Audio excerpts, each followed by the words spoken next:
வணக்கம் நண்பர்களே, welcome to PVM celled channel.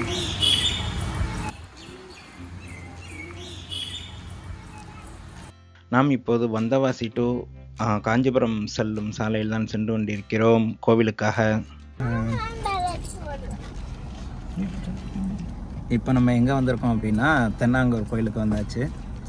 நாங்கள் உரத்திலேருந்து அப்படியே தென்னாங்கூர் கோயிலுக்கு வந்தோம். இப்போ காரை வந்து பார்க்கிங் ஸ்பேஸில் நிப்பாட்டியிருக்கோம். சரி, கோயிலுக்கு போயிட்டு கன்டினியூ பண்ணலாமா?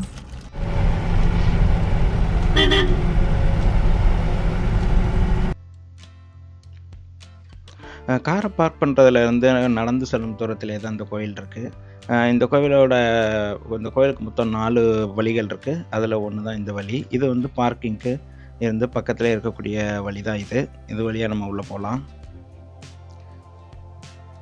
சரி, இந்த கோவில் எங்கே இருக்குது, இந்த தென்னாங்கூர் கோவில் எங்கே இருக்குதுன்னு கேட்டிங்கன்னா, தென்னாங்கூர் அப்படிங்கிற ஒரு கிராமத்தில் இருக்குது. இது வந்து திருவண்ணாமலை மாவட்டத்தில் இருக்குது. அதுவும் வந்தவாசி தாலுக்.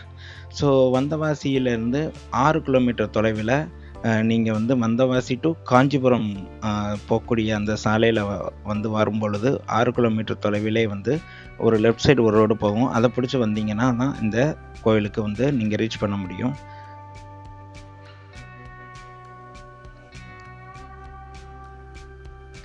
அதே மாதிரி இந்த கோயிலுக்குள்ளே பார்த்தீங்கன்னா வந்து நிறைய சுவரோவியங்கள்லாம் வந்து வரைஞ்சிருப்பாங்க. அதே மாதிரி இந்த கோவிலில் இருக்கக்கூடிய கடவுள் பேர் வந்து பாண்டுரங்கன் சுவாமிகள். ஸோ 10 அடி உயரத்தில் இந்த சிலை அமைக்கப்பட்டிருக்கதா சொல்கிறாங்க. அதே மாதிரி இவங்க வந்து என்னென்னா தினமும் வித்தியாசமான அலங்காரங்கள் பண்ணுறதா சொல்லிக்கிட்டு இருந்தாங்க. அதே மாதிரி ஆல்டர்னேட்டிவாக வர்றதா இருந்துச்சுன்னா நீங்கள் காஞ்சிபுரம் வந்துட்டு கூட வரலாம். சென்னையிலேருந்து கிட்டத்தட்ட ஒரு 122 கிலோமீட்டர். வந்தவாசியாக இருந்தால் ஒரு 5-6 கிலோமீட்டர் கம்மியாகும். வந்தவாசி சாலையில் நிறைய டிராஃபிக் இருக்காது. அதனால் நீங்கள் வந்து வந்தவாசி சாலையை ப்ரிஃபர் பண்ணலாம். இந்த கோவிலோட சிறப்பு என்னன்னு கேட்டிங்கன்னா, இந்த கோவிலோட கட்டிட அமைப்பு தான். இது வந்து ஒரு பூரி ஜெகநாதர் ஆலயத்தை பேஸ் பண்ணி இந்த கோவில் கட்டப்பட்டதாக சொல்கிறாங்க. இந்த கோவில் கட்டப்பட்ட வருடம் வந்து 1980. இப்போ நீங்கள் பார்க்கக்கூடிய இந்த பில்லர் வந்து கிட்டத்தட்ட ஒரு 120 அடி உயரத்தில் இந்த பில்லரை வந்து அமைச்சிருக்காங்க. அதே மாதிரி இந்த கோவில் வந்து கிட்டத்தட்ட ஒரு கிராமத்தில் இருக்கிறதுனால இந்த கோவிலை சுற்றியுமே உங்களுக்கு பார்த்திங்கன்னா நிறைய வயக்காடு, வயல்வெளிகள் அந்த மாதிரியான ஒரு சூழ்நிலையில் தான் இந்த கோயில் வந்து அமைஞ்சிருக்கு. இந்த கோவிலோட சிறப்பு நான் முன்னாடியே சொன்ன மாதிரி இந்த கட்டடக்கலை தான். வாங்க நம்ம இந்த கோயிலை ஒரு சுற்றி பார்க்கலாம்.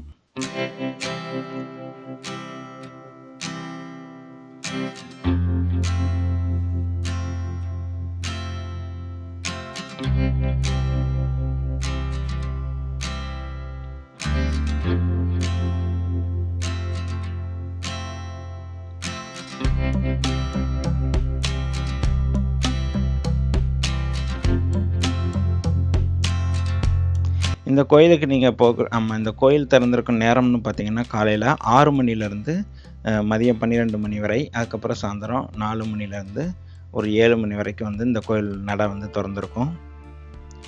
அதே மாதிரி பார்த்திங்கன்னா விடுமுறை நாட்கள், அதே மாதிரி ஸ்பெஷலான நாட்களில் வந்து இந்த கோயிலில் வழக்கம் போல் கூட்டம் இருக்கும்.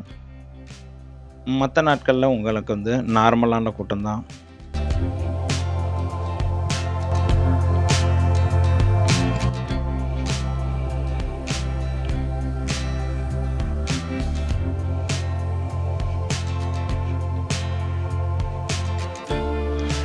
அவ்வளோதாங்க.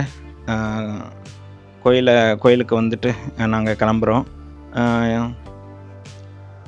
இந்த வீடியோ பார்க்கும் நண்பர்களுக்கு ஒரு வேண்டுகோள், சப்ஸ்கிரைப் செய்து கொள்ளாத நண்பர்கள் சப்ஸ்கிரைப் பண்ணிக்கோங்க. அதே மாதிரி இந்த வீடியோ பிடிச்சிருந்துச்சுன்னா லைக் பண்ணுங்கள். உங்களோட கருத்துக்களை வந்து இந்த கமெண்ட் செக்ஷனில் தெரிவிங்க. நீங்கள் இந்த வீடியோக்கு போயிட்டு வந்த அனுபவத்தையும் இந்த கமெண்ட் செக்ஷனில் பதிவிடுங்க. நீங்கள் போடக்கூடிய ஒவ்வொரு லைக்கும் இந்த வீடியோவை எல்லோரிடம் கொண்டு செல்லும். அதே மாதிரி இந்த வீடியோ மறக்காமல் இந்த பெல் ஐக்கானையும் கிளிக் பண்ணிக்கோங்க.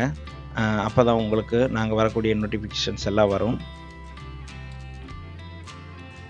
ஆமாம், இந்த மாதிரி ட்ராவல் ரிலேட்டட் வீடியோ நான் எங்கள் சேனலில் நிறைய போட்டிருக்கோம். கண்டிப்பாக அதையும் செக் பண்ணி பாருங்கள். அடுத்த வீடியோவில் சந்திக்கலாம் நண்பர்களே. பாய் பாய்.